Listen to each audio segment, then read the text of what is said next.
দুঃখ লাগে, কষ্ট লাগে। আমি আজকে শুনে হতবাক হয়েছি, বাংলাদেশের একজন শ্রেষ্ঠ আলেম, আহলে হাদিস আলেম বলতে যাকে এক বাক্যে বুঝি এবং চিনি, এত কষ্ট পেয়েছে মন্তব্য শুনে। প্রফেসর ডক্টর মুসলিউদ্দিন, তিনি আহলে হাদিসদের একজন কর্ণধার। তার ঠোঁট কাটা কাটা কথা বলেন সরাসরি, কাউকে পরোয়া করেন না। তাই বলে আপনি তাকে পাগল ছাগল বলবেন? জাহেল, তুমি জাহেল, এক নম্বর জাহেল। তুমি এলমের কি জানো? তুমি গালি দাও কেন? চেনো ডক্টর মুস্তাফিজ সাহেবকে? চেনো তুমি? বাংলাদেশে একজন আহলে হাদিস সম্পর্কে জানা একজন লোক গেছে, একজন লোক বেঁচে আছে বাংলাদেশে এখন। আমার যতটুকু জানা আছে তার মধ্যে আমি মনে করি বাংলাদেশে আহলে হাদিস ঐতিহ্য ইতিহাস সম্পর্কে এবং জ্ঞানী হিসাবে এক নম্বরে মনে করি প্রফেসর ডক্টর মুসলিউদ্দিন সাহেবকে। ব্যাকুব, তুমি চিনোই না তাকে। সারা বাংলাদেশে নাকি তাকে গালি দিচ্ছে, আমি আগে শুনিনি, আজকে শুনেছি। তুমি খাড়াতে পেশাব করো না? ওই ব্যাকুব, তোমাকে চিনি না আমি? তুমি কতদূর পড়াশোনা করেছো? তাকে তোমার যোগ্যতা আছে না? আলেমদের সম্পর্কে কথা বললে মুখ সামলায় কথা বলবো, খবরদার। তুমি বাদরামি করবা আর তোমার বিরুদ্ধে বললে তুমি খেপে যাবা। দালালি করে আহলে হাদিস না আমরা। আহলে হাদিসদের ঐতিহ্য আছে আলহামদুলিল্লাহ, ওটা মনে করতে হবে, ৭০ বার মনে করতে হবে। ব্যাকুব, তুমি গালি দিচ্ছ কেন তাকে? চিনো আহলে হাদিসদের উপর আক্রমণ হয়েছে, ও মুখ পোড়া শয়তান, তোমাকে তো দেখা যায় না সেখানে? সেখানে দেখা যায় ডক্টর মুস্তাফিজ সাহেবকে। তুমি যাও না কেন ওখানে? তোমাকে ডাকেও না কেউ। মুস্তাফিজ সাহেব এলেম জানো তুমি? আশ্চর্য হয়েছে, হতবাক হয়েছিল ভাই। এই দেশের দাওয়াতি কাজ করবেন কিভাবে? আমি যে বললাম আপনাকে, আরো ভালো কড়া করে বলার দরকার ছিল। সি সি সি সি। এই প্রতিবাদ করেছে কেউ? একজন মুসল্লি, ১৭-১৮ বছর একজন ছেলে আল্লাহর নবীর তরিকায় সালাত আদায় করেছে মসজিদের মধ্যে। সে ঘুষখোর না, সুদখোর না, ধর্ষক না, খুনি না, স্বার্থসাৎকারী না, সে একজন মুসল্লি। ১৭-১৮ বছর একটা ছেলে সালাতের মধ্যে আমিন বলেছে, তাকে সব মুসল্লি মিলে পিটাইছে। তুমি তার বিরুদ্ধে প্রতিবাদ করেছো? তুমি একটা সুন্নাত প্রতিষ্ঠা করতে হাজার হাজার আলেমের রক্ত গেছে, তুমি কয়টা রক্ত দিয়েছো? তোমার কি হয়েছে? তোমার নামে কয়টা মামলা আছে? তোমার লজ্জা করে না?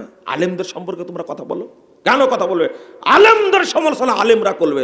তুমি তো জাহেল। জাহেল শব্দটা তাহা কি তুমি জানো না? আলেমদের সম্পর্কে কথা বলবে কেন? আজকে কষ্টের সাথে কথা বলছি। ডক্টর মুস্তাফিজের ভুল তুমি ভালো ধরতে পারো না, আমি ভালো ধরতে পারি। কোন জায়গায় ভুল করে কোন আলেম, আলেমরাই ধরতে পারে, তাই না? আপনি ধরতে পারেন? আপনাকে এত ভালোবাসি, আপনাদেরকে এত এই ছোট ছোট চ্যাংটা পোলা পান আমাদের কাছে উঠা বসা করে, তাদেরকে আমরা খুব আদর করি, খুব স্নেহ করি, খুব স্নেহ করি। তোমরা যে ফেসবুকে এতবার দৌড়াদৌড়ি করো এটা তো জানি না। হ্যাঁ, সি সি সি সি। একজন আলেম সম্পর্কে লিখতে পারলে আমাকে গালি দাও, তোমরা আমাকে গালি দাও, আমি কিচ্ছু বলবো না, কিছুই বলবো না। ওই যে কিছুক্ষণ আগে বললাম না, রেজাল্ট করে আপনাকে বলে যে মুজাফফর জারোর সন্তান। খুব কষ্ট হয়, আমার বাপ মা এখনো বেঁচে আছে, তাই একটু কষ্ট হয়, কিন্তু ওর জন্য দোয়া করে আল্লাহ হেদায়েত দান করে। আমাকে গালি দেন, আমাকে গালি দেন, আমি কিচ্ছু বলবো না, আমার পরিবারও কিছু বলবো না। আমাকে যদি দিনের জন্য কথা বলার জন্য মেরে টুকরো টুকরো করেন, আপনার জন্য কেউ কিচ্ছু বলবে না, পরিবারের কিচ্ছু বলবে না, ইনশাল্লাহ বলবে না। কিন্তু যদি কোরআন হাদিসকে কিছু বলেন, আহলে হাদিসদের যদি কিছু বলেন, একবার ছিঁড়ে আপনাকে পচাই দিব ইনশাল্লাহ, মনে করেন যতদিন বেঁচে আছে। হ্যাঁ, এখানে ছাড় নাই। এলমের মর্যাদা জানলে, আমি বলছিলাম এখানে বলতে গিয়ে কথাটা ছুটে গেছে। বলেন তো এই মাজলিসের ফজিলত সম্পর্কে আল্লাহ এত বললেন কেন? এর কারণটা হলো, এটা হলো মাজলিসুল ইলম, ইলম শিক্ষার মাজলিস। এটা হলো মাজলিসের দাওয়া, এটা হলো দাওয়াতের মাজলিস। এই জন্য আল্লাহ এই মাজলিসকে এত মর্যাদা দিয়েছেন, এত মর্যাদা দিয়েছেন। একজন আলেমের ভার আপনি কি নিতে পারবেন? আল্লাহু আকবার। আপনার মতোই কিছু লোক ইমাম বুখারীকে দেশ থেকে বের করে দিয়েছে, খুব কষ্ট হয়। হ্যাঁ হ্যাঁ, ঠিক আছে ঠিক আছে ঠিক আছে, আপনারা আলেমদের সাথে এগুলো করবেন, এটাই ইতিহাস, এটাই ইতিহাস। করেন করেন করেন, এটাই ইতিহাস। আলেমদের, সালাফি আলেমদের ভুল হলে আপনি সরাসরি সামনে কেন আলোচনা করবেন, গালিগালাজ করবেন কেন? আপনার চেয়ে তো মনে হয় আমি ধরতে পারবো, আমরা যারা বুঝি তারা ভুল ধরতে পারবো, আমরা বলি না, আপনি বলেন কেন? এটা কষ্ট। যদি মর্যাদা বুঝতেন, এলমের মর্যাদা, তাহলে আপনি এগুলো করতে পারতেন না। উল্টাটা দেখেন, উল্টাটা দেখেন। এক শ্রেণী আলেম বাংলাদেশের, তারা বলে আহলে হাদিসরা হলো আহলে খবিশ, বলে না? বলে আহলে হাদিসরা হলো ইংরেজদের দালাল, বলে আহলে হাদিসরা হলো ইহুদি খ্রিস্টানদের প্রোডাক্ট, বলে। তো আপনি তাকে কিছু বলেন না কেন? সি নাউজুবিল্লাহ। আর বলছে, আরে আহলুল হাদিস বলতে বোঝানো হয়েছে মুহাদ্দিসদেরকে। কাদেরকে? মুহাদ্দিসদেরকে বলা হয়েছে। ও, একজন আজকে প্রশ্ন করেছে, তাহলে তো দেখছি হাদিসের সব ইমামই আহলে হাদিস ছিলেন। হ্যাঁ, আপনি এটা মিথ্যাচার করছেন। ইমাম তিরমিজি যদি আহলে হাদিস হয়, ইমাম নাসাই যদি আহলে হাদিস হয়, ইমাম ইবনে মাজাহ যদি আহলে হাদিস হয়, ইমাম আহমদ বিন হাম্বল যদি আহলে হাদিস হয়, ইমাম মালিক যদি আহলে হাদিস হয়, ইমাম শাফি যদি আহলে হাদিস হয়, ইমাম আবু হানিফা যদি আহলে হাদিস হয়, আপনারা কি ঘোড়ার ঘাস কাটলেন? কি করেছেন আপনারা তাহলে? আজকে বলছেন, কারণ ওই যে ইমাম বুখারী রাহিমাহুল্লাহ বক্তব্যটা পেশ করেছে আজকে, তাই চুলকানি শুরু হয়েছে। ইমাম বুখারী রাহিমাহুল্লাহ হাদিস নিয়ে আসছেন, লা তাযালু তাইফাতুম মিন উম্মতি যাহিরিনাল হক লা ইয়াদুররুহুম মান খাযালাহুম হাত্তা ইয়াতি আমরুল্লাহ ওয়া হুম কাযালিক। একটা দল সর্বদা হকের উপরে বিজয়ী থাকবে, তাদেরকে কেউ ক্ষতি করতে পারবে না, তারা ওইভাবেই থাকবে, ইতিমধ্যে কিয়ামত চলে আসবে। ইমাম বুখারী রাহিমাহুল্লাহ বলছেন খালকু আফআলিল ইবাদ, এই বইটার মধ্যে 39 পৃষ্ঠায় বলতে গিয়ে বলছেন, লা তাযালু তাইফাতুম মিন উম্মতি ইয়ানি আসহাবাল হাদিস, অর্থাৎ এই কাফেলাটার নাম হলো আহলুল হাদিস কাফেলা। বলেন আলহামদুলিল্লাহ। এবার ইমাম তিরমিজি রাহিমাহুল্লাহ বলছেন, দেখেন ইমাম তিরমিজি বলছেন, সামিতু মুহাম্মাদান, আমি ইমাম বুখারীকে বলতে শুনেছি, সামিতু আলী ইবনাল মাদানী, আমি আমার উস্তাদ ইমাম আলী ইবনুল মাদানীকে বলতে শুনেছি, লা তাযালু তাইফাতুম মিন উম্মতি যাহিরিনাল হক ইয়ানি আহলুল হাদিস। তিনি বলছেন ইয়ানি আহলাল হাদিস। এই কথা বলতে গিয়ে ইমাম তিরমিজি রাহিমাহুল্লাহ বলছেন, আমি আমার উস্তাদ ইমাম বুখারীকে বলতে শুনেছি। ইমাম বুখারী বলছেন, আমি আমার উস্তাদ আলী ইবনুল মাদানীকে বলতে শুনেছি, একটি দল হকের উপর বিজয়ী থাকবে, এর দ্বারা আহলুল হাদিসদেরকে বোঝানো হয়েছে। বলেন আলহামদুলিল্লাহ। এটা কোন তিরমিজির ইবাদত বলছে, কোন কিতাবের? সম্মত 2229 নম্বর হাদিস। এটা দিয়ে সার্চ দিলেই পেয়ে যাবেন, বাংলা তিরমিজির মধ্যে পাবেন। আপনি কি বুঝতে পারছেন? এখন তারা অপব্যাখ্যা করছে, এই আহলে হাদিস বলতে মুহাদ্দিসগণ গো, সাধারণ লোক না। তওবা আস্তাগফিরুল্লাহ। তুমি কি চোখে দেখোনি? যদি আহলে হাদিসরা যদি ইহুদিদের গোলাম হয়, যদি, তাহলে আবু সাইদ খুদরিকে আহলে হাদিসদের ইংরেজদের গোলাম বলতে হবে, ইমাম শাহাবিকে বলতে হবে ইংরেজদের গোলাম, আবু হুরায়রাকে বলতে হবে ইংরেজদের গোলাম। নাউজুবিল্লাহ। আবু সাইদ খুদরি রাদিয়াল্লাহু আনহু বলছেন 1741 নম্বর হাদিস, মারহাবাম বিওয়াসিয়াতি রাসূলুল্লাহ সাল্লাল্লাহু আলাইহি ওয়াসাল্লাম, আল্লাহ রাসূলের নির্দেশ অনুযায়ী তোমাদেরকে আমরা স্বাগত জানাচ্ছি, মারহাবা জানাচ্ছি। আমারানা রাসূল সাল্লাল্লাহু আলাইহি ওয়াসাল্লাম আন্নু আসসালাকুল মাজলিস ওয়া আন্নুফাহিমালাকুল হাদিস। আল্লাহ রাসূল আমাদের নির্দেশ দিয়েছেন আমরা যেন মজলিসে জায়গা করে দিই, আমরা যেন তোমাদের হাদিস বুঝাই। কেন? ফাইন্নাকুম খুলুফুনা ওয়া আহলুল হাদিসে বাদানা, কারণ তোমরা আমাদের উত্তরসূরি এবং তোমরাই আহলুল হাদিস। হাদিসের সনদে একটু ত্রুটি আছে, কিন্তু শেখ আলবানী রাহিমাহুল্লাহ বলছেন এই হাদিসের অন্য সাক্ষী আছে, এই জন্য হাসান। আপনাকে কিভাবে বলবো? আপনি বুঝেননি, কথাটা এইভাবে বলছেন কেন? লা হাওলা ওয়ালা কুওয়াতা ইল্লা আস্তাগফিরুল্লাহ। কে ধরে রাখবে শরীয়ত? কে এই ইলমকে ধরে রাখবে? আমাদের অভ্যাস হয়ে গেছে জেনারেল শিক্ষিত ব্যক্তিদের মতো আলেমদেরকে কি করা? অবজ্ঞা করা। আপনি যে ছেলেগুলোকে আজকে বিদায় দিলেন, বুঝতে পারলেন? আপনি কি ভাবতে পারলেন ছেলেটা কিভাবে আয়ত্ত করেছে কোরআনকে? নাম কি যেন? মাহিম। কিভাবে আয়ত্ত করেছে? শোনেন, আমরা টিচারদের ভাইবা নিই, অনেক প্রতিষ্ঠানে নিয়ে যাই, ডেকে নিয়ে যায় ভাইবা নেওয়ার জন্য। আমরা হাফেজদের, আলেমদের ভাইবা নিই। আমরা বুঝি কোথায় থেকে ধরলে তারা কেমনভাবে উত্তর দিবে। আমি আশ্চর্য হচ্ছি। এই জন্যই তো আল্লাহ রাসূল বলছেন, 1464 নম্বর হাদিস আবু দাউদের মধ্যে এসেছে, আল্লাহ রাসূল বলছেন, ইউকালু লিসাহিবিল কুরআন, কোরআনের হাফেজকে কিয়ামতের দিনে আল্লাহ বলবেন, ইউকাল বলা হবে, আল্লাহ বলবেন, ইকরা তুমি পড়ো, ওয়ারতাকি আর তোমার মর্যাদার উপরে উঠতে থাকো, ওয়ারাত্তিল কামা কুনতা তুরাত্তিলু ফিদ দুনিয়া, তুমি তারতিল সহ পড়তে থাকো যেভাবে দুনিয়া পড়তে।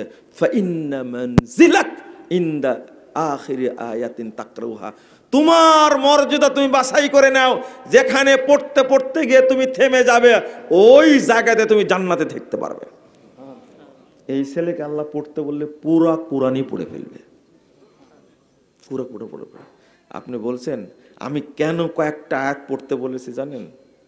এই ইলমের তাই শেষে যে আয়াতটা পড়তে বলছে, ওয়াসলিহলি ফি যুররিয়াতি শানি ফি যুররিয়াতি ইন্নী তুবতু ইলাইকা ইন্নী মিনাল মুসলিমিন। আল্লাহু আকবার। আল্লাহর কাছে সন্তানের জন্য কিভাবে দোয়া করতে হবে আল্লাহ এই জায়গাতে শিখিয়ে দিয়েছেন।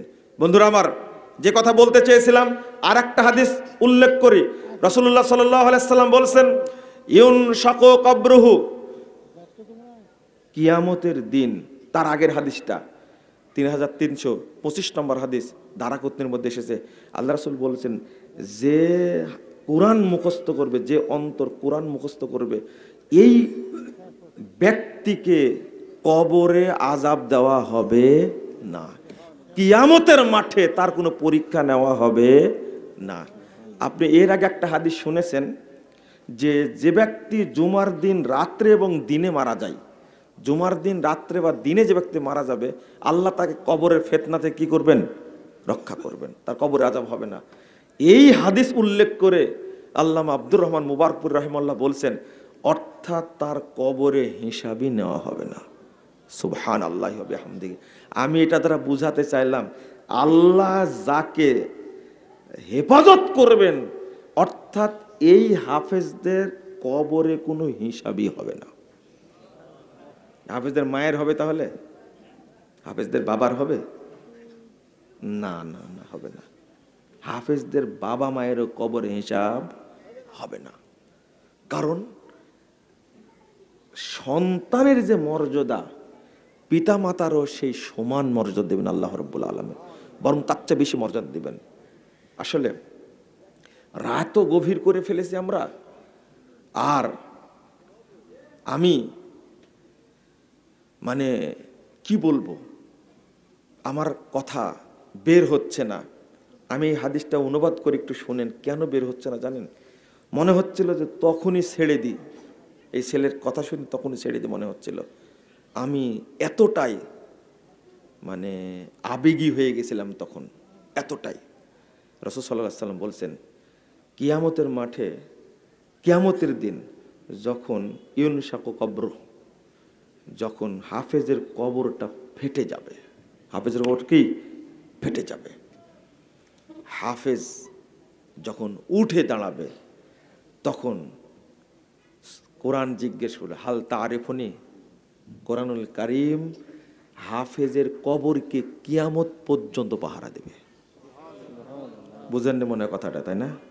আরো হাদিস আসছে, হাফেজের কবর বা যে ব্যক্তি তেলাওয়াত করতো কোরআন, তার কবরকে পাহারা দিবে কে? কোরআন পাহারা দিবে। যখন ফেটে যাবে তখন কোরআন জিজ্ঞেস করবে, হাল তারিফুনি, এই তুমি কি আমাকে চিনতে পারছো? দেখো তো চিনতে পারো কিনা। কে বলবে? কোরআন বলবে। তখন বলছে, লা আরিফুক, আমি তো তোমাকে চিনতে পারছি না, আমি তোমাকে চিনতে পারছি না। তখন বলছে, আনা সাহিবুকাল কোরআন আল্লাযী আজমাতুক ওয়া সাহারতুল লাইলা, আমি তো তোমার সাথী, সেই কোরআন, যেই কোরআন তোমাকে পিপাসায় পানি পান করতে দেয়নি, তুমি তেলাওয়াত করতেই থাকতে, যেই কোরআন তোমাকে ঠিক মতো ঘুমাতে দেয়নি, আজকে তোমার প্রাপ্য আমরা দেব। আল্লাহু আকবার। রাসূল সাল্লাল্লাহু আলাইহি সাল্লাম বলছেন, তার ইউকসা তাহদুল ওয়াকার, মর্যাদার তাজ তার মাথায় পরানো হবে। তারপরে ওয়াইয়কসা লিওয়ালিদাহু, তার পিতামাতাকেও এমন 2টা কাপড় পরানো হবে, কিয়ামতের মাঠে সবাই ন্যাংটা থাকবে, কিন্তু হাফেজদের বাপ মায়ের পরনে কাপড় থাকবে। লা ইয়াকুমু বিহিমা দুনিয়া, সারা পৃথিবী এবং যার মধ্যে যা কিছু আছে সব বিক্রি করার পরে, সব দান করলেও এই হাফেজের পিতামাতার 2টা কাপড় কেনার মতো পয়সা হবে না। বুঝেন নি মনে কথা, তাই না? আচ্ছা, এই হাদিসটা মনে শুনেছেন আপনারা? শুনেছেন? তাহলে বুঝবেন কি করে? আপনি চিন্তা করেন যে হাফেজের কবরে সরাসরি পাহারা দেবে কে? কোরআন পাহারা দেবে। হাফেজের কবর পাহারা দেবে। যখনই কিয়ামতের মাঠ হয়ে যাবে, ও যেন ভয় না করে, সাথে সাথে পরিচয় দিবে, আনা সাহিবুল কোরআন, আরে আমি তোমার সাথী কোরআন, তোমার কোনো ভয় নেই। এরপরে বলছেন তার মাথায় পরানো হবে, সে তো ন্যাংটা, পিতা মাতা ন্যাংটা, সব ন্যাংটা থাকবে, কিন্তু হাফেজের বাপ মাকে কাপড় পরানো হবে। হাফেজের অভিভাবক যারা হয়তো মাদ্রাসায় ছিল, খাওয়াইছে। ছোট্ট একটা বাচ্চা আমার সামনে বলল, মৃত্যু কি মিয়া যেন বললো আমার বাপের নাম, দিলবার বলল, এটা কিন্তু এতিম। কি এটা? আপনি কিন্তু তার মাথায় হাত দিয়েছেন? একজনও দেননি। আমি কিন্তু মাথা হাতে পাচ্ছিলাম না, টুপি মাথায় দিয়েছিল, কিন্তু পিঠটা নেড়ে দিছি, একটু পিঠটা নেড়ে দিছি। এর আবার কত মর্যাদা হতে পারে? রাসূল সাল্লাল্লাহু আলাইহি ওয়াসাল্লাম বলছেন, ইন্না লিল্লাহি আহলিন, কিয়ামতের দিনে আল্লাহর অনেকগুলো পরিবার থাকবে। আহলুল কোরআনে আহলুল্লাহ, আল্লাহু আকবার। কিয়ামতের মাঠে কোরআনের হাফেজগণ হবে সরাসরি আল্লাহর পরিবার, খাসাতুহু, আর আল্লাহর খাস বন্ধু হবে হাফেজগণ। সুবহানাল্লাহ। কেন বলেন তো? কোরআন হলো আল্লাহর কালাম। কার কালাম? আল্লাহর কালাম। আল্লাহ রাসূল বলেছেন, ইকরাউল কোরআন ফাইন্নাহু ইয়াতি সাহিবাল লাক, তুমি কোরআন বেশি বেশি তেলাওয়াত করো, কাল কিয়ামতের মাঠে তোমার সাথী হবে কে? কোরআন, এবং তোমার জন্য সাক্ষী দান করবে। আমি আপনাকে যেটা বুঝাতে গেছিলাম, যার মধ্যে দ্বীনের জ্ঞান নাই, ওই ব্যক্তি মূর্খ মানুষ। কি মানুষ? মূর্খ মানুষ। আজকে আরো পরিষ্কারভাবে বলছি, আপনারা কোনোদিন স্কুল কলেজে ছাত্র পড়াবেন না, মনে থাকবে, একজনও পড়াবেন না। এই শিক্ষা ব্যবস্থা হলো কুফরি শিক্ষা ব্যবস্থা। কি ব্যবস্থা? কুফরি ব্যবস্থা। বর্তমান যুগে আলেম হওয়ার পরেও মাদ্রাসা শিক্ষায় শিক্ষিত হয়ে জাজ হওয়া যায়, ব্যারিস্টার হওয়া যায়, ম্যাজিস্ট্রেট হওয়া যায়, সচিব হওয়া যায়, ডাক্তার হওয়া যায়, ইঞ্জিনিয়ার হওয়া যায়, সরকারি কর্মকর্তা হওয়া যায়। এখন স্কুল কলেজে পড়ানোটাই হারাম, হারাম, হারাম, হারাম। ওই কি সিলেবাসে লিখে রাখছে ওটা দেখার কি দরকার? আমি দেখেও না, বলিও না। আমি মুসলমানের বাচ্চা, আমি মুসলিম, আমি ওখানে পড়ানোকে জায়েজই মনে করে না। যেখানে পড়ালে বানর তৈরি হয় ওখানে পড়াতে হবে। যেখানে পড়ালে আল্লাহকে গালি দেয়, যেখানে পড়ালে নবীকে গালি দেয়, যেখানে পড়ালে ইসলামকে গালি দেয়, যেখানে পড়ালে কোরআনকে গালি দেয়। ঢাকা বিশ্ববিদ্যালয়ে এখন কি হয়েছে জানি না, এর আগের প্রত্যেকটা ডিপার্টমেন্টে এক একটা শিক্ষক হলো ইবলিসের উপদেষ্টা। এত শয়তানের শয়তান। প্রত্যেকটা বিশ্ববিদ্যালয়ে, রাজশাহী বিশ্ববিদ্যালয় আছে, অনেক ইবলিস আছে। এখন কি হয়েছে তা জানি না, তবে এমন ইবলিস আছে, এরা কত কত কত মহিলাকে ধর্ষণ করে নিজেও জানে না। কত ঘটনা নিবেন, স্কুল কলেজে পড়াবেন। এই মাদ্রাসাতে যে কুকর্ম হয় না আমি বলিনি, কিন্তু কয়টা হয়? কয়টা হয়? কয়টা হয়? মাদ্রাসার শিক্ষকরা করলে অনেক বড় পাপ। আর তোমরা ভিকারুন্নিসা নামে একটা স্কুল আছে ঢাকাতে, আছে না? আইডিয়াল নামে একটা স্কুল আছে ঢাকাতে, আছে না? আমি আরো কি নাম বলবো? আমার শরম আছে, অত নাম বলবো না। ইডেন কলেজ নামে একটা কলেজ আছে, সেই কলেজের একটা মহিলা একবার সাক্ষাৎকার দিয়েছিল। আস্তাগফিরুল্লাহ, আস্তাগফিরুল্লাহ।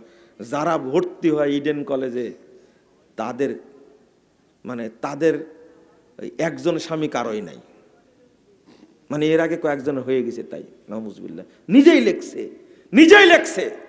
আপনার এরপরে শরম করে না, লজ্জা করে না, হায়া করে না? আপনি এরপরে সেখানে পড়াবেন মানে কেন পড়াবেন আপনি?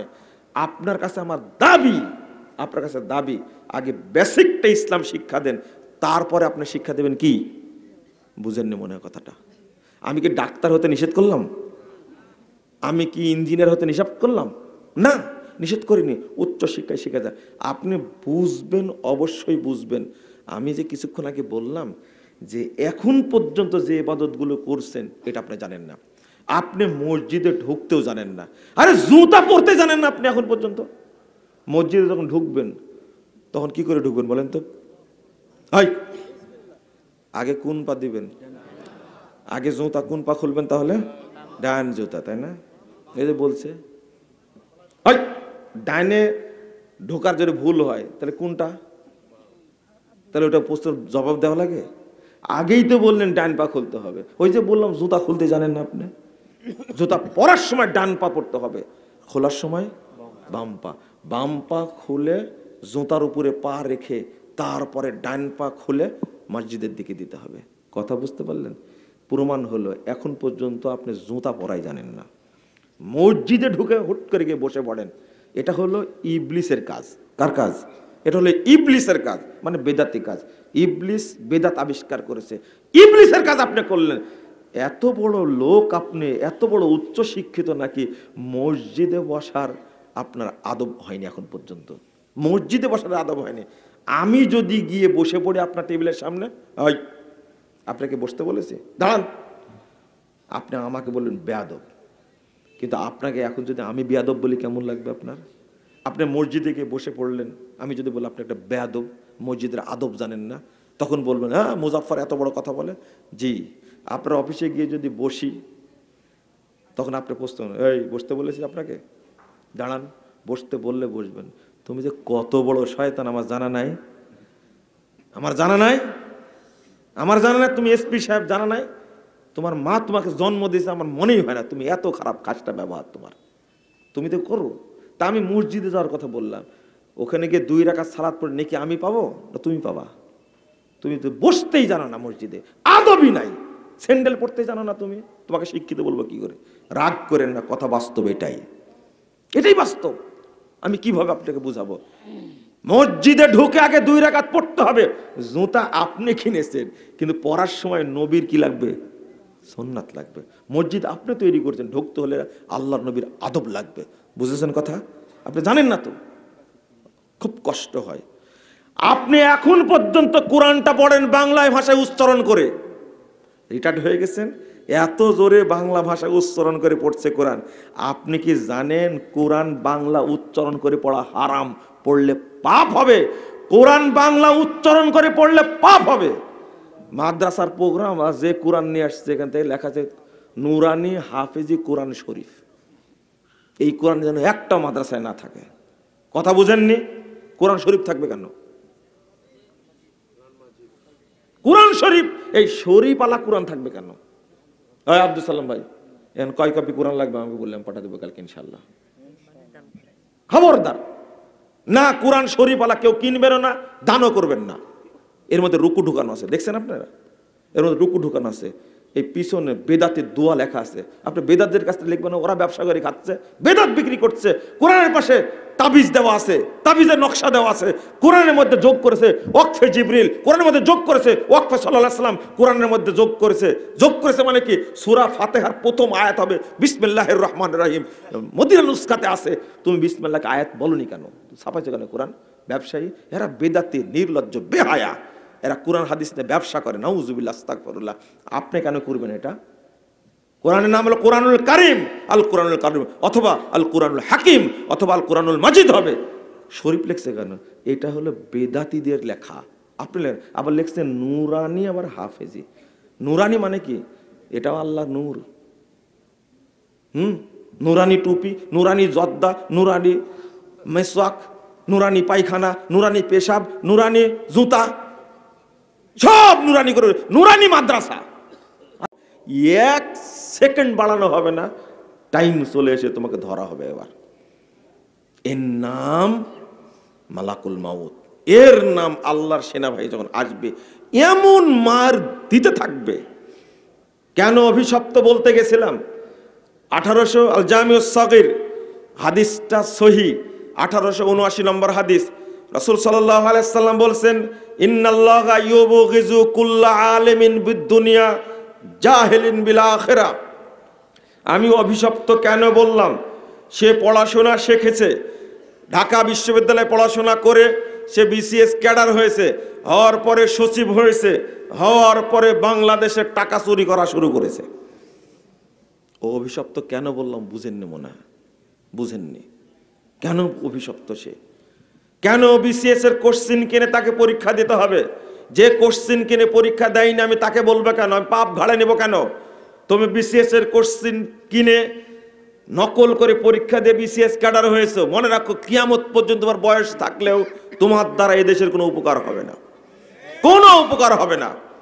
গোয়েন্দারা, এনএসআই বলেন, ডিজিএফআই বলেন, ডিবি বলেন, সিআইডি বলেন, সিটিএসবি বলেন, আরো যত খেতার শাখা আছে বাংলাদেশে, এরা এখন পর্যন্ত ধরতে পারেনি 20 বছর যাবত বিসিএস এর কোশ্চিন বিক্রি ব্যবসা হচ্ছে, একজন গোয়েন্দা ধরতে পারেনি।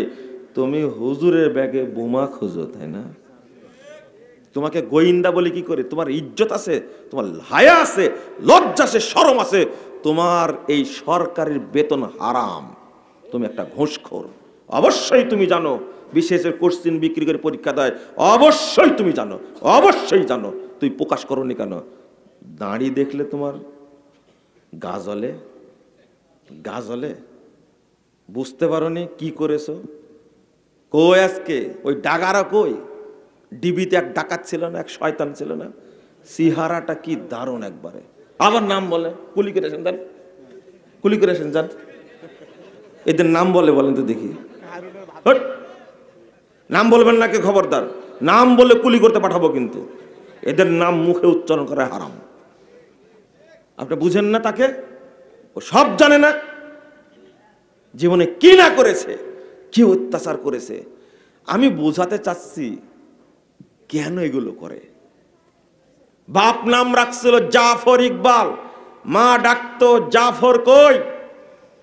এই লোকটা পড়াশোনা শিখে প্রফেসর হয়ে এই শয়তান বলেছে আমাকে জন্ম দিছে বানর। এর বাপ মায়ের দোষ না ওর দোষ?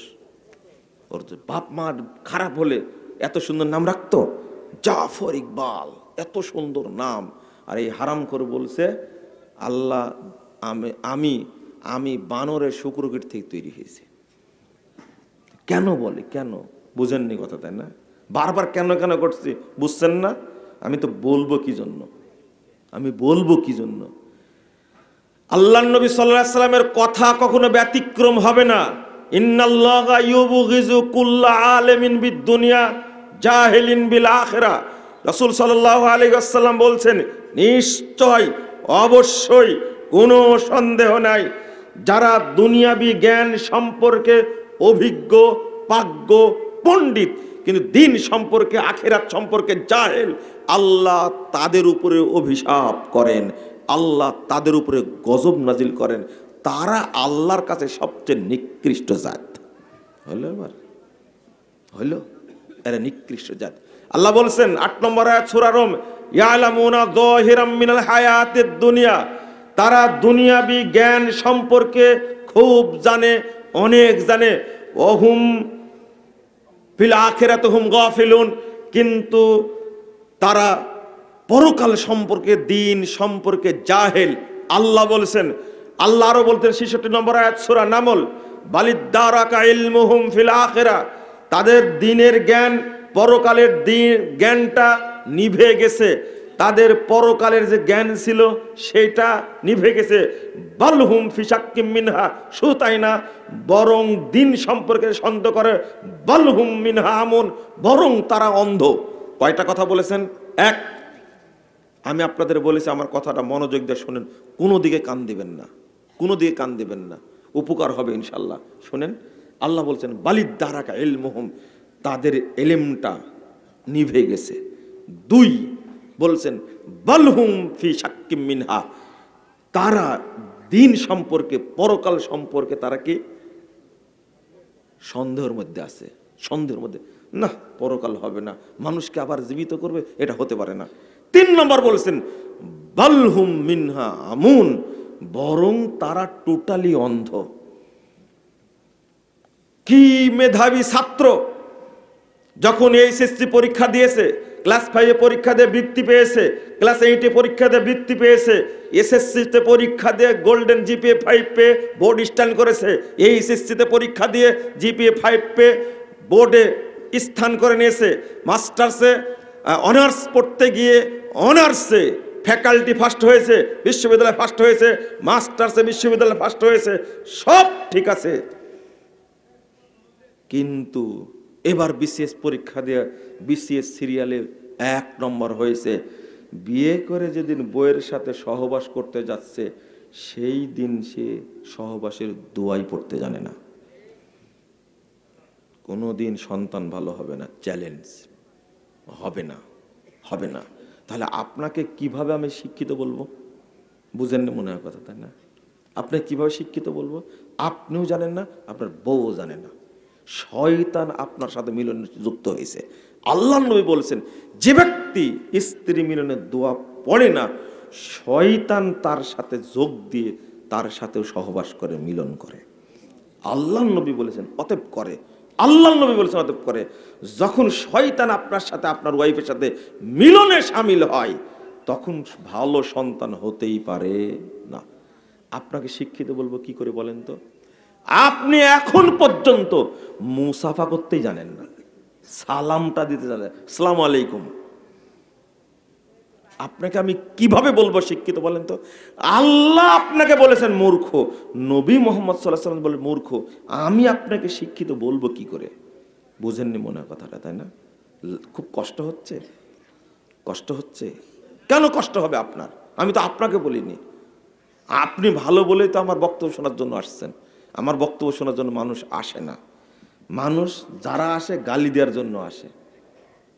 আর এমন ভাষায় গালি দিবে, এমন ভাষায় গালি দিবে যে ভাষা কুকুর শিয়াল যদি শুনতে পেত তাহলে মরে যেত ওরা। এমন ভাষা বলে গালি দেয় আমাকে। আপনারা তো আসছেন, আলহামদুলিল্লাহ, আপনাদের ভালোই বলছি, আপনারা ভালো মনে করে বলছি। আপনারা আসছেন বলে তো আপনাদের বলছি, আপনারা আমার দিনী ভাই। আমি তো দোয়া করি আল্লাহ যেন আমাদেরকে একসঙ্গে জান্নাতে রাখে, এই দোয়া তো আমি করি। আমি তো আপনাদের দোয়া করি। আপনি গালি দেন, রেজাল্ট করেন, আবরার সাহেব আমাকে বলে মুজাফফর জারুর সন্তান। আমি তার জন্য বলি আল্লাহ তার মুখটা ভালো করে দাও, আল্লাহ তাকে তুমি হেদায়েত করো, আল্লাহ তুমি কি করো? হেদায়েত করো।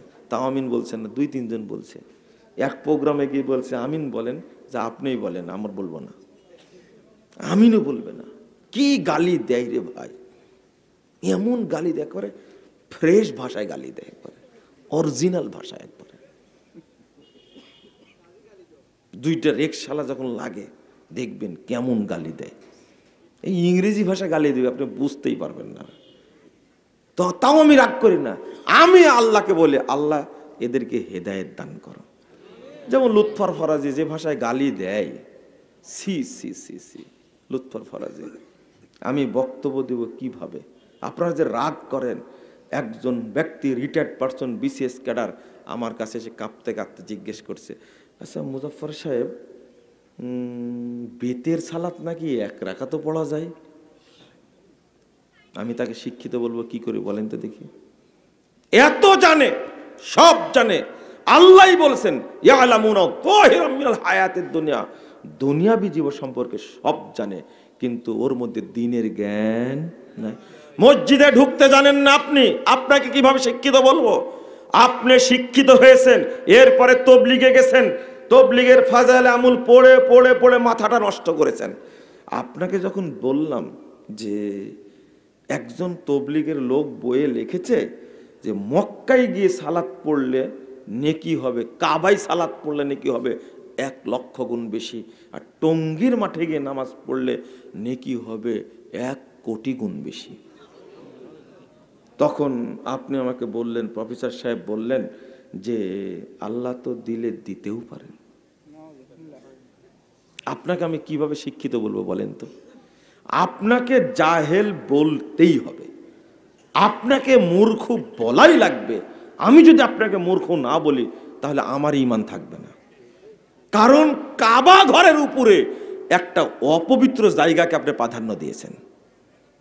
বুঝেননি কথা? কষ্ট হয়? হয় হয়, একটু কষ্ট হয়।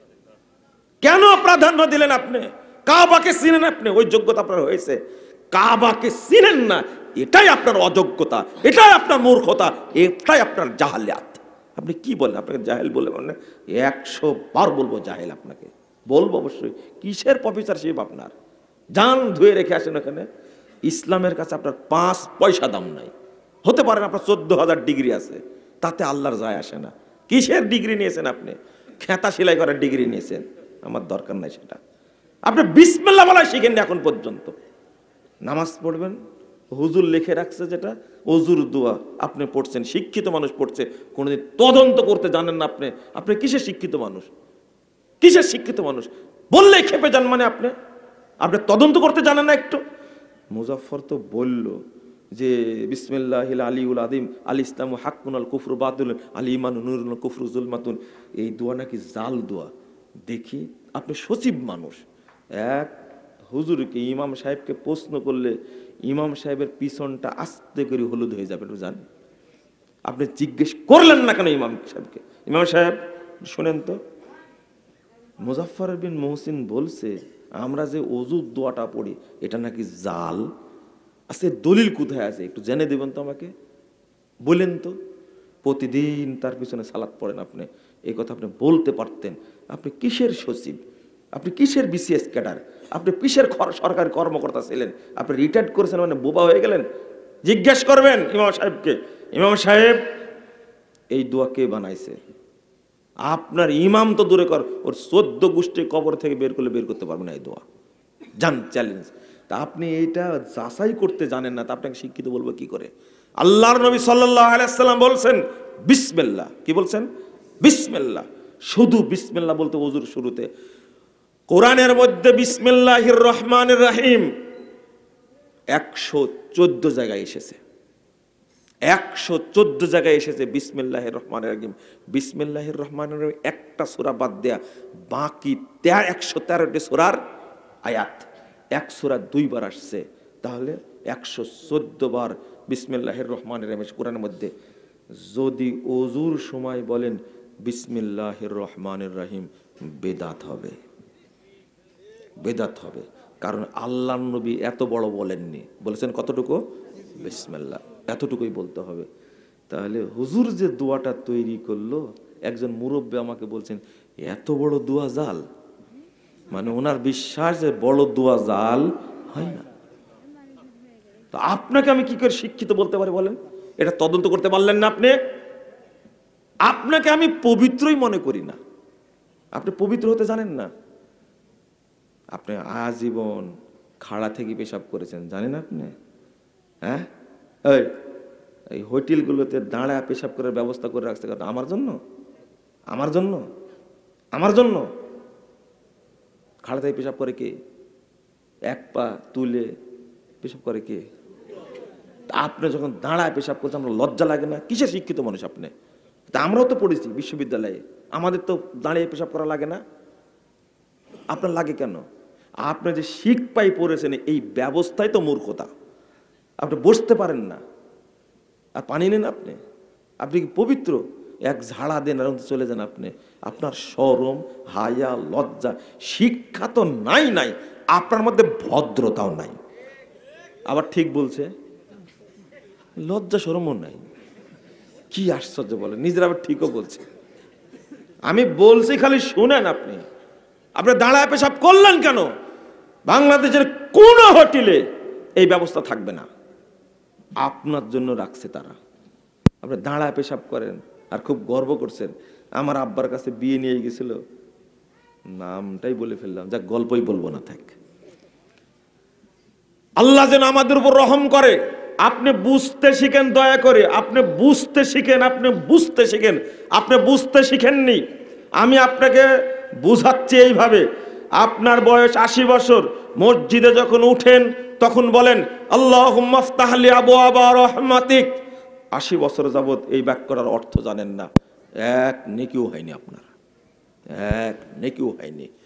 আপনি বলছেন আল্লাহুম্মা রাব্বা হাযিহি দাওয়াতি তাম্মা ওয়াস সালাতিল কায়িমা আতি মুহাম্মাদাল ওয়াসিলাতা ওয়াল ফাদিলা ওয়া বাসহু মাকাম মাহমুদাল্লাযী ওয়াত্তা।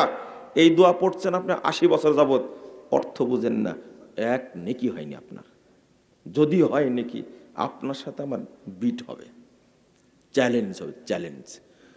আল্লাহু আকবার বলে হাত বেঁধেছেন, আল্লাহুম্মা বাঈদ বাইনি ওয়া বাইনা খাতায়ায়া কামা বা'আদতা বাইনাল মাশরিকি ওয়াল মাগরিব, আল্লাহুম্মা নাক্কিনি মিনাল খাতায়া কামা ইউনাক্কাস সাওবুল আবিদ মিনাদ দানাস। পড়েন না? এটা অর্থ জানেন না, এক নেকি হয়নি এখন পর্যন্ত। বয়স যদি 70 হয়ে থাকে, এক নেকি হয়নি। বয়স যদি 80 হয়ে থাকে, এক নেকি হয়নি। বয়স যদি 50 হয়ে থাকে, এটা পড়ছেন 50 বছর যাবত, জানেন না অর্থ, এক নেকি হয়নি। আলহামদুলিল্লাহি রাব্বিল আলামিন আর রহমানির রহিম মালিকি ইয়াউমিদ্দিন ইয়্যাকা না'বুদু ওয়া ইয়্যাকা নাস্তাঈন ইহদিনাস সিরাতাল মুস্তাকিম। আপনি পড়ছেন 60 বছর যাবত, জানেন না, এক নেকি হয়নি, এক নেকি হয়নি। আপনি পড়ছেন সুবহান রাব্বিয়াল আযীম, সুবহান রাব্বিয়াল আযীম, আপনি অর্থ জানেন না। সুবহুন কুদ্দুসুর রব্বুল মালাইকাতির রূহ, অর্থ জানেন না। সেজদা থেকে উঠে বলছেন আল্লাহুম্মা গফিরলি ওয়ারহামনি ওয়াজবুরনি ওয়াহদিনি ওয়াআফিনি ওয়ারযাকনি, জানেন না অর্থ, এক নেকি হয়নি। আপনি পড়ছেন আল্লাহুম্মা সাল্লি আলা মুহাম্মাদ ওয়া আলা আলি মুহাম্মাদ কামা সাল্লাইতা আলা ইব্রাহিম ওয়া আলা আলি ইব্রাহিম ইন্নাকা হামিদুম মাজিদ। আপনি পড়ছেন আল্লাহুম্মা ইন্নী যালামতু নাফসি যালমান কাসীরা ওয়া লা ইয়াগফিরু যুনুবা ইল্লা আনতা ফাগফিরলি মাগফিরাতাম মিন ইনদিক ইন্নাকা আনতাল গফুরুর রহিম। অর্থ জানেন না, এক নেকি হয়নি আপনার। আপনি পড়ছেন আল্লাহুম্মা ইন্নী আউযু বিকা মিন আযাবি জাহান্নাম ওয়া আউযু বিকা মিন আযাবিল কবর ওয়া আউযু বিকা মিন ফিতনাতিল মাসিহিদ দাজ্জাল ওয়া আউযু বিকা মিন ফিতনাতিল মাহইয়া ওয়াল মামাত আল্লাহুম্মা ইন্নী আউযু বিকা মিনাল মাসামি ওয়াল মাগরাম। পড়ছেন 70 বছর যাবত, এক নেকি হয়নি আপনার, এক নেকি হয়নি, এক নেকি হয়নি আপনার। যদি হয়ে থাকে, এটা বিট হবে আপনার সাথে। আপনি পড়লেন আল্লাহুম্মা হদিনি ফীমান হাদাইত ওয়া আফিনি ফীমান আফাইত ওয়া তাওয়াল্লানি ফীমান তাওয়াল্লাইত ওয়া বারিক লি ফীমা আতাইত ওয়া কিনি শাররা মা কাযাইত ফাইন্নাকা তাকযি ওয়া লা ইউকযা আলাইক। পড়ছেন আপনি 70 বছর যাবত, বেতেরে পড়ছেন, কোনটা অর্থ জানেন না, এক নেকি হয়নি। পড়ছেন আল্লাহু আকবার, اللهم اغفر لي حينا وميتنا وشاهدنا وغائبنا وصغيرنا وكبيرنا وذكرنا وانثانا اللهم من احييته منا فاحي على الاسلام ومن توفيته منا فتوفه على الايمان اللهم لا تحرمنا اجره ولا تفتنا بعده اللهم اغفر له وارحمه واعف عنه واكرم نزله ووسع مدخله واغسله بالماء والثلج والبرد كما ينقى الثوب الابيض من الدنس وابدله دارا خيرا من داره واهلا خيرا من أهله وزوجا خيرا من زوجه وأعيذه من عذاب القبر وعذاب النار وأدخله الجنة وأعيذه من عذاب القبر وعذاب النار। দোয়া পড়ছেন জানাজাতে বহুদিন যাবত, অর্থ জানেন না, এক নেকি হয়নি। আপনাকে কিভাবে শিক্ষিত বলবো বলেন? ইমাম ইবনুল কাইয়িম রাহিমাহুল্লাহ বলেছেন বিজমাইস সালাফ, শুনে রাখো তোমরা, ইন্নাল্লাহা লা ইয়াকতুবু লিল আবদি মিন সালাতিহি ইল্লা মা কালা মিনহা। সালাতে বান্দা যা পড়ে, সালাত সম্পর্কে যদি না জানে, আল্লাহ তার কোনো নেকি লিখবেন না। কি বলছেন? ইন্নাল্লাহ